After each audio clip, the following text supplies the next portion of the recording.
Εντάξει, η αλήθεια είναι ότι να παίξουμε ένα τραγουδάκι, κάναμε τόσο δρόμο.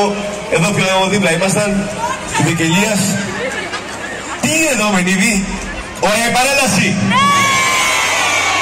Μάλιστα, έχουν και πολύ ωραία παιδάκια και έχετε ντυθεί και σοκολατοπόλεμους και επί τη ευκαιρία να ευχαριστήσουμε τον δήμαρχό μας, τον Σπύρο τον Βρετό, αλλά και τον αντιδήμαρχο, τον Νίκο τον Δαμάσκο, για την πρωτοβουλία τους να είμαστε σήμερα εδώ.